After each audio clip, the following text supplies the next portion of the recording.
First released back in September 2022, Trek has updated its popular endurance road platform, the Domane.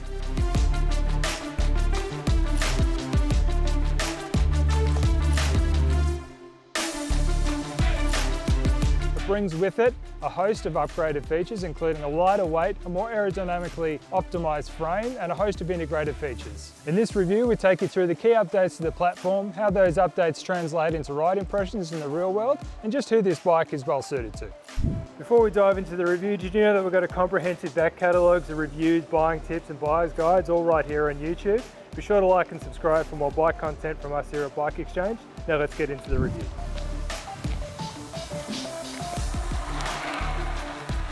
First things first, on the spec of the bike, out of the box, there's not really much else that you want to add to this. It's got a up-to-date wireless 12-speed grip set. It's got some nice carbon wheels wrapped in 32mm rubber, and the frame, especially on this SLR 7 model, is superb. So there's really nothing that prospective buyers would need to upgrade out of the box. While there's certainly performance on offer with the Domane, if I'm honest, the included 32mm wide Bontrager rubber stifles the performance a little bit. The best performance upgrade that I made to this bike during my time with it was strapping on a set of fast rolling 28mm road rubber. Made the Domane unlock that little bit of performance, and it made the Domane feel like a comfortable race bike rather than an almost gravel bike. With up to 38mm of tyre clearance on offer, Trek's still adamant that the Domane is a road bike first and then versatile second. And to be honest, I'm happy that they've taken this route, because if they had decided to throw more tyre clearance at the bike, it felt like it would have been like a worst of both worlds, like not quite a gravel bike, but not quite versatile enough to be an on-road bike as well. So Trek's got to be commended, like strapping skinnier tyres on the bike to unlock the performance. Like there's definitely room for big rubber here if you do want to get into some smooth single track or some fire trails or light gravel roads.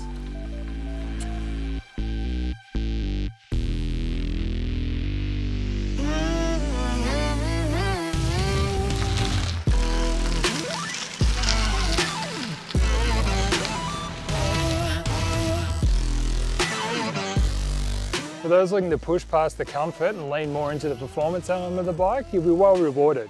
Whilst the long wheelbase does offer stability in spades, the steeper head tube angle and the short trail figures make for a quick handling bike that is just downright fun to ride fast. Now for the elephant in the room, and probably the bike's main detractor, is the price. No matter which way you're shaped up, that's a pretty penny to pay, especially for an endurance road bike. The price does just sort of shoot Trek in the foot a little bit, if I'm honest.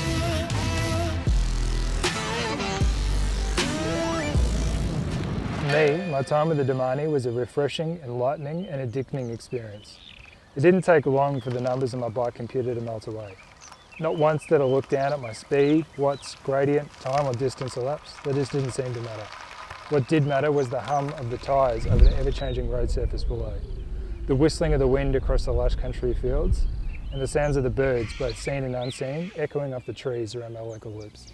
For the majority of us that ride road bikes and don't race, I've always maintained that an endurance road bike would probably be the most suitable option for most riders. They're versatile, they're comfortable, fast when pushed, and well suited to long days in the saddle that all of us aspire to do when we've got a day off. Sure, they're not without their downsides. The Domane isn't immune to these as well. But if you could front up the extra cost for something that is a little bit more expensive like this, you'd be well rewarded. I would recommend going to your local Trek dealer and seeing if the Domane is the bike that you've been missing out on.